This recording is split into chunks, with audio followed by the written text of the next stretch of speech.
welcome to Would I Lie to You at Christmas, a very special edition filled with festive fibs. On Lee Mack's team tonight, a man who knows all about the story of Christ as they were at school together. It's comedy legend Barry Cryer. And a comedian and actor who lists among his hobbies cricket, fly fishing and tea tasting. We've had him flown all the way here from 1953. From Rev, it's Miles Jupp. On David Mitchell's team tonight, forget 10 lords a-leaping or 7 swans a-swimming. We'd prefer 1 Miranda a-falling. It's Miranda Hart. And he's the comedy actor who does episodes of episodes with his friend who was in Friends. It's Stephen Mangan. So, let's begin with round 1, Home Truths, where our panellists read out a statement from the card in front of them. Now, to make things harder, they've never seen the card before, so they've got no idea what they'll be faced with. And it's up to the opposing team to sort the fact from the fiction. And Stephen Mangan is first up. Stephen, off you go. One Christmas, my wife bought me a dog. Rather than think up a name for it, I took him for a walk in a cemetery and named him after the first gravestone he showed an interest in. Well, that's lovely and festive, isn't it? Please, team. What was on the initial gravestone? John Samuels. John Samuels. So your dog is called John Samuels? Dog is called John Samuels. And this... He's a Bedlington Terrier. They're sort of... Do you know, they've got curly hair. Was it chosen, the curly-haired dog, for any specific reason, Stephen? No, I can't think of a reason why I'd choose a curly-haired dog. This dog, has he got big gnashes? Lee, I'm not sure where this is going. It's Christmas. It's Christmas. Oh, yeah, sorry. This dog, has it got big gnashes? Happy Christmas. What time of day do you tend to walk your dog in cemeteries, Stephen? Well, he was only a puppy, so I was actually carrying him, so it wasn't really a walk. So how did he show interest if you were carrying him? Did he leap from your arms? He wagged his tail. Wagged his tail. And up until that point, he hadn't wagged his tail. OK. He'd had a really miserable Christmas. He'd had a miserable walk or carry. Everything. Here's the story. I'd ask my wife, if you're watching this, to cover John Samuel's ears. We told him it was the one he showed an interest in, but or his ears covered, had secretly decided it was going to be the first one inside the gate. He thinks it's because he wagged his tail, but actually it was the first... He thinks it's because he wagged his tail. Yeah. Think about what you're saying, Steve. Have you had a chat with him? Wait till he finds out he was adopted. He's going to go... Tell us about the lovely, heartwarming scenario on Christmas morning when Mrs. Mangan whipped out a puppy for you. I mean, was it...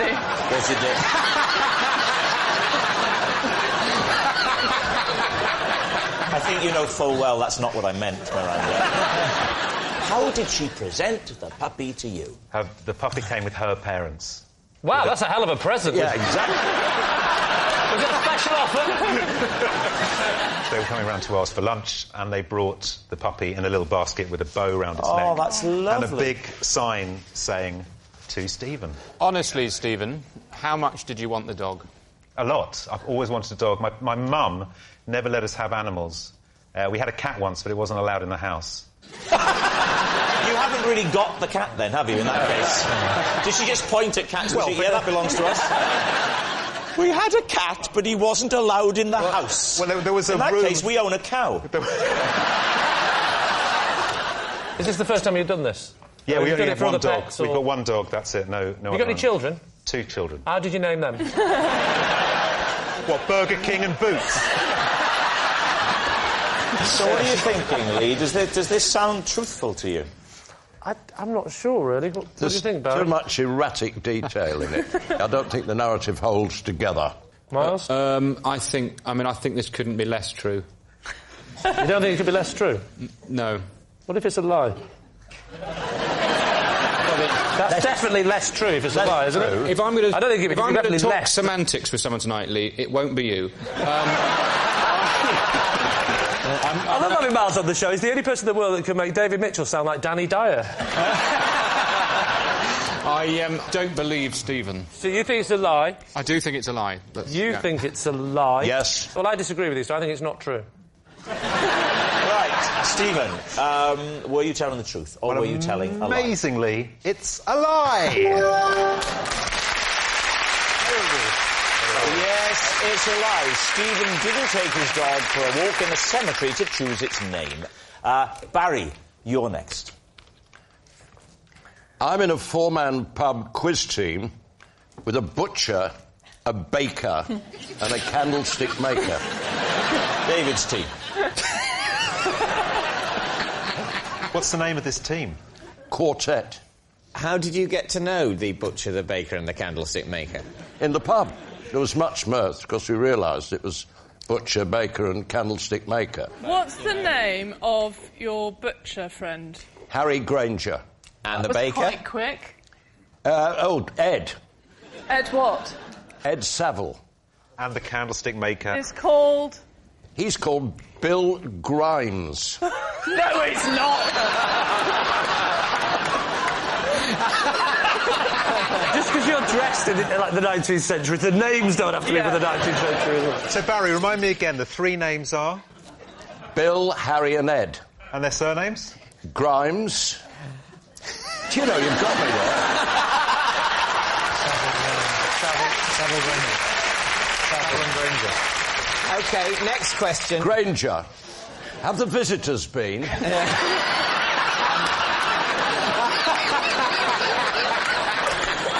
brought you some flowers, Barry. Did they? And some chocolates, yes.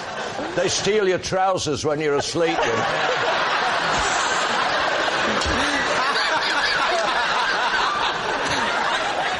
So what do you think, then, David? What do you think, Miranda? I don't know. I do.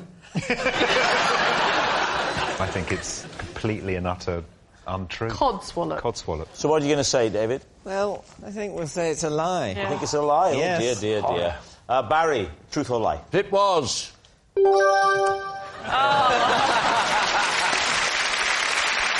Yes, it's a lie. Barry's not in a four-man pub quiz team. Miles, you're next. Every morning, I eat one of those mini multi-pack cereals, but to save time and washing up, I pour the milk straight into the packet. David's team. One of the mini variety pack cereals. That's right, yes. Yeah. Are you often in a rush of a morning? Why are you needing to save time, please? What I don't enjoy doing is washing up, and I've taken a sort of stand. I bought a dishwasher, and my wife doesn't like dishwashers, so she insists that I wash everything up. Wow. What is it about dishwashers that Mrs. Jupp objects to? Yeah. She objects to the noise. She objects Oh, they're to so They are very noisy, noisy, aren't they? yeah. It's like a pneumatic drill in the corner of the kitchen. If you have a problem with some of my wife's opinions, you must take this up with her, Rob. She objects to the rise of the machines.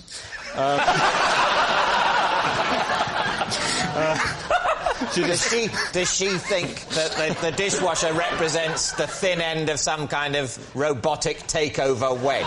No, robotic takeover wedge is the very phrase, David. Where does she stand on the Hoover? That is not how a Hoover operates. Miles, what are the cereals you get in those little boxes? This is the test, isn't it? Well, you get Frosties, Good Rice stuff. Krispies, Nice. Yep. cornflakes, Crunchy Nut cornflakes, Cocoa Pops. 3 more to go. What's your favourite? If you don't get this right, this last one, it'll be Cheerio to you.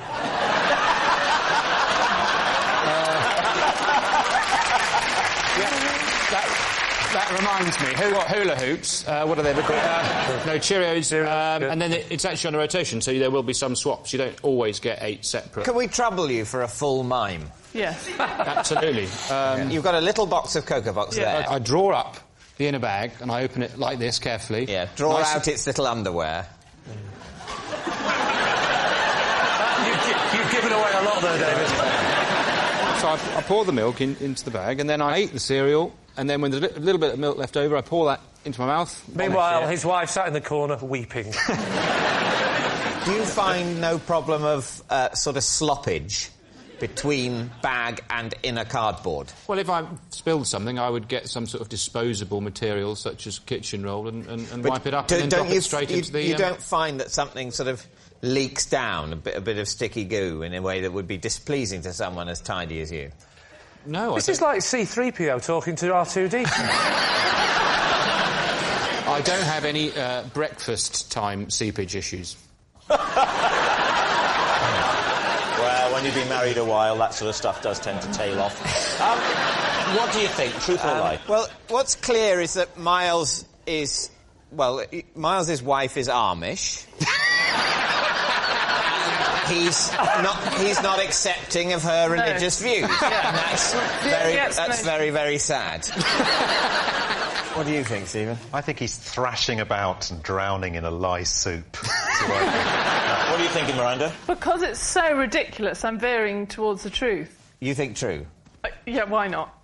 You think lie? I think a lie. I think it's a lie. You think it's a lie? OK. Miles, were you telling the truth or were you telling a lie? I was telling a lie. It was a lie. Yeah. Miles doesn't pour milk straight into cereal packets to save time. Right. Our next round is called This Is My, where we bring on a mystery guest who has a close connection to one of our panellists. Now, this week, each of Lee's team will claim it's them that has the genuine connection to the guest, and it's up to David's team to spot who's telling the truth. So, please welcome this week's special guest, Mike.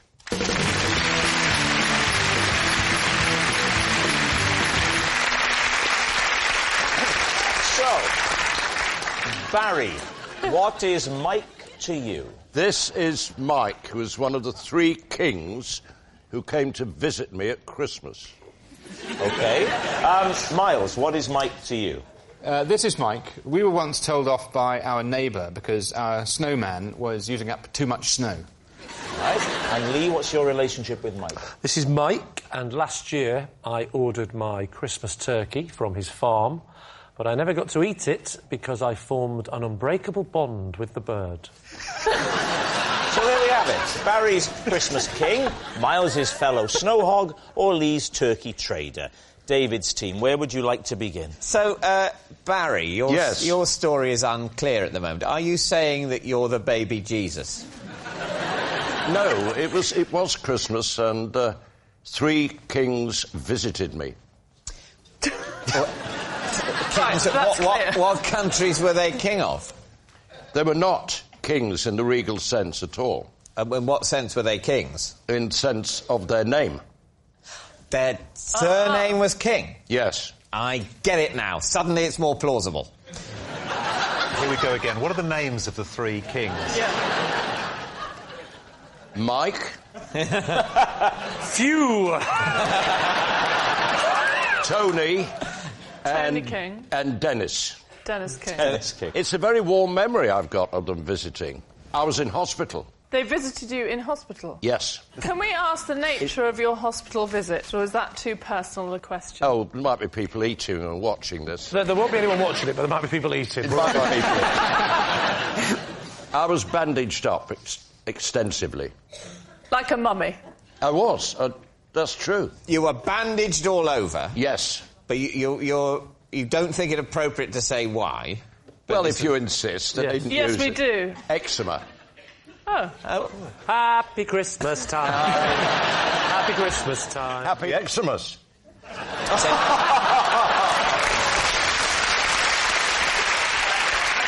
Right, what about Miles? OK, Miles, you and Mike were making a snowman together. A neighbour was very cross with us because our snowman had used too much snow.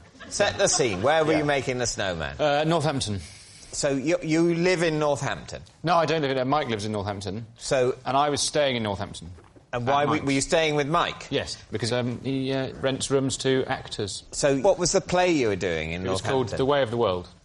Right. And you were staying with Mike. That's right, yeah. How did the topic of building a snowman with this relative stranger Say relative get stranger. brought I was staying in Mike's house for 2.5 months. What would happen? I would go back to the digs after the show, and Mike would often still be up and say, "Oh, I've just opened a bottle, and do you want a glass?" So I'd sit and we'd chat about how did it go, and I'd say, "Oh, Mike, it was another absolute triumph." And, So you got to know Mike, and then one day it snowed, and Mike said, "We're friends now." And at that point, words weren't necessary. You both looked at each other. Come on, Mike. So that it snowed. Yeah. And who brings up the subject of building a snowman? Oh, well, Mike smokes, so he would go outside on the doorstep. And one night That's he went when he noticed the snow. Well, he hadn't looked out the window up at that point because I was telling him theatrical anecdotes, so he was absolutely riveted. He would have no reason to look anywhere other than straight at, whichever part of my body I was using to tell the story. Which parts of your body can you use to tell stories? He's a proper actor. He tells stories with his whole body. It's not just neck-up cynicism. But so Mike hadn't noticed the snow. He went outside. He said, "Do you know it's snowing?" And so I wandered out, and I was like, "Oh wow, I haven't made a snowman for ages." And we were talking about making snowman. And I said, "You know that thing when you start rolling snow and you can make a snowman really big really quickly because you roll it and it starts picking up." And I started demonstrating. But only if the snow has already lain and you said it's snowing. Thank you. Yeah, but how? I think what you're underestimating, Miranda, is the length of Miles's anecdote. It starts snowing, and then the anecdote finishes. It's about 6 feet of it. Now it seems more plausible. Yes. Yeah. Right, and then what happens? I used the snow from probably about 3 or 4 houses. I've used all that snow to make one enormous, ridiculously large snowman. And then what happened? Because then there was an altercation. When I went out the house the next morning, a chap that lived like 2 doors down said, "Did you know who built the snowman?" I said very proudly, "I built this snowman." And he said, "Well, you've used up all the snow, haven't you?" Does this house have a back garden?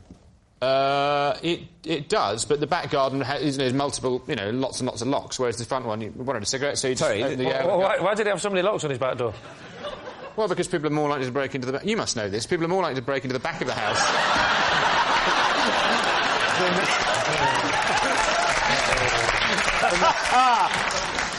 than the front. Yeah.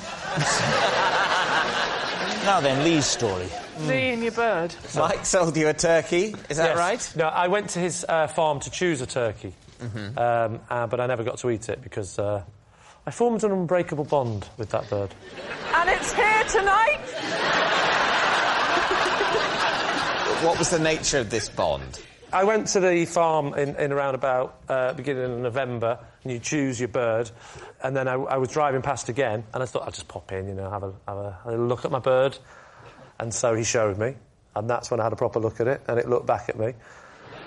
And there was something about the look that he gave me that just made me think, I don't want to kill him and eat him. So Did you immediately feel that? No, this was after we'd had dinner, and it was about the 3rd day, I think. So what did you do to save the bird's life? I said to Mike, change of plan, I will take it home.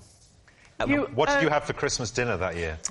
We had turkey. But not that turkey. So did you say, I'll take him as a pet, and I'll kill that one, chop its head off? Because he won't give me the time of day. So where do you keep a turkey? In the first place, in the shed, I cleared away all the sharp implements. Bit of potpourri in a bowl. If you're not going to take my story seriously, Stephen, I don't want to talk to you. How did your wife react? She was well, she, as you know, lives in the shed as well, so she was... she wasn't happy, and she said, I think it's time I made a move into what she calls the house. So I let her in the house. What did you call the turkey? Istanbul. Istanbul? Why? It's in Turkey. Turkey. Right, so, David's team. Is Mike Barry's Christmas king, Miles' fellow snow hog, or Lee's turkey trader? I'm all about Miles. Yeah. In every way. I think it's Barry. Do you? Do you? Do we think Lee is definitely not... We think Lee is definitely not true. So you think it's Miles? I think it's Miles. Stephen's saying Miles. Sometimes I'm saying Miles, sometimes I'm saying Barry. I'm confused. It's Barry. You say it's Barry. OK. Mike, would you please reveal your true identity? Yeah, I'm the Mike King with the 3 kings who visited Barry on Christmas Day. Yes, Mike is Barry's Christmas king. Thanks very much, Mike. Thank you. Which brings us to our final round, Quickfire Live. And we start with... It is David. Possession. Now, behind your chair is a box. Open the box, read the card, and then take out the possession. It's a beautiful box. Yeah. I like it. Look at that. This is entertainment. Yes. This is my cape.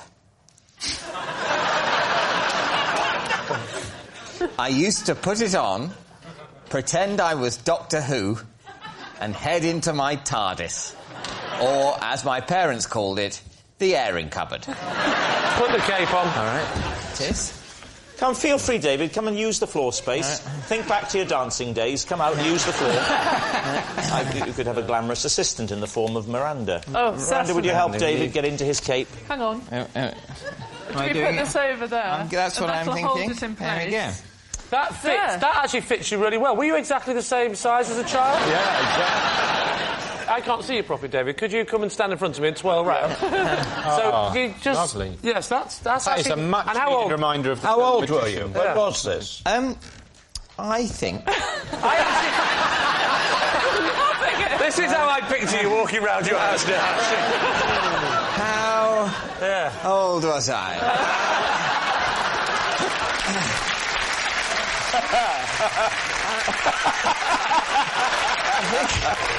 I think at the time I was first given this cape, I think I was about maybe 10. 10? In that cape? Maybe 9. It was too big for me initially. Right. Hang on a second. Whoa. When you were 9, so to give us an idea of the height, go down, just go give us knees, and we'll see how much it would have dragged. So that would have been you as... Hang on, it's Can I have your shoes for a second? rocking. Can I take this off? What are you doing? Well, your shoes. Oh, I see. Right, sorry, yes, Idea how you might have looked in those days. Yeah. This is how the police do sort of ageing profiling. Yes. What would he have looked like a few years Just ago? get yourself on. Hang on, this one's There we go. It would be...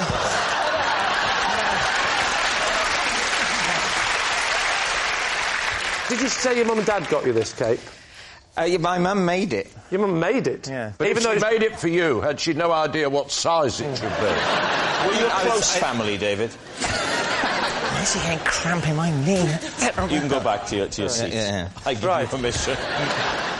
You look like a very middle-class disgruntled Dracula. I didn't get any blood tonight. I'll just shrug back to my chair and bite some virgin's neck tomorrow, I suppose. So what do you think, Lee? Is it the truth or is it a lie? What do you think, Barry? Not a shred of truth. You don't think? I think it could be true. It sounds incredibly likely. In fact, I'd be surprised. I'd be surprised if this is a habit that's actually finished. I imagine he's... So Barry says a lie. I'm the odd one out here, aren't I? You say true. I hope it's true. I think it's lovely. I think it's lovely as well, so I'll say it's true. You're going to say true. All right. David, truth or lie? It is, of course, true. Yes, it's true. David used to wear his cape and pretend he was Doctor Who. So, next, it's Miranda. I will not get out of bed on Christmas morning until I have smoked a full cigar. What age did this start? About 33. What made you start? Well, when I was giving up smoking, I smoked those thin cigars, so I thought, well, that's not really smoking. And then when I properly gave up smoking, I thought this should just be... It was a Christmas and birthday treat. How long does it take you to smoke the cigar? About 6 months. And then on the birthday one. Always got one on the go, but great to have given up smoking. Do you smoke the whole cigar?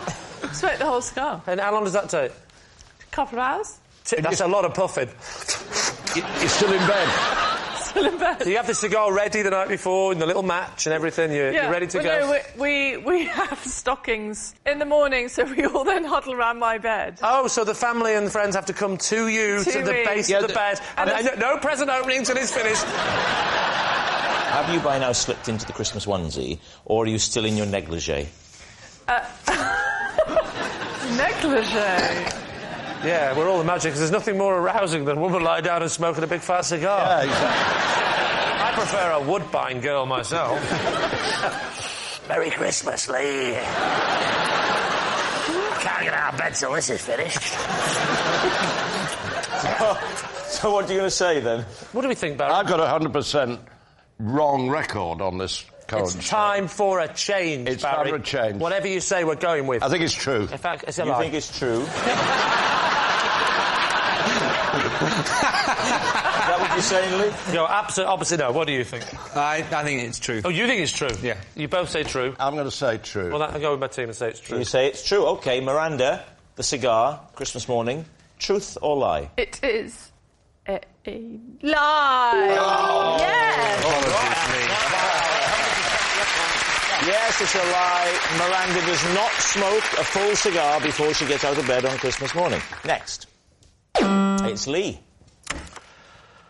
I have perfect pitch, so can listen to any noise and tell you what musical note it is. P flat. I'm joking, I can't do... You can't do it.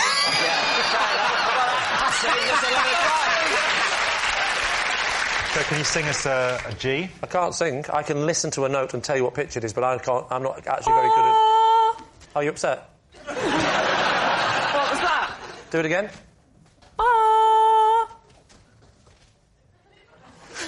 Yeah, got it. What's... That will be... That's A.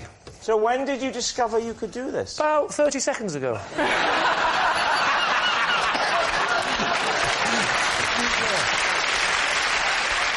So, do you play a musical instrument? Two, I do... No.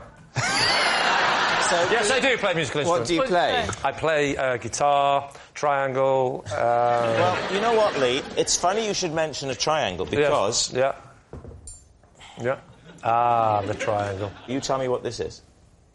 Ooh, that is out of tune. Do it again. One more time, louder. Oh. I'll do it in a minute, I'm just going to serve this customer.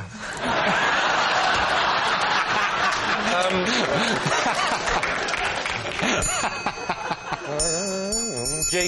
It's a G. G. It's a G. I don't know if it is or not. It is. Yeah. David, your tea's ready. Is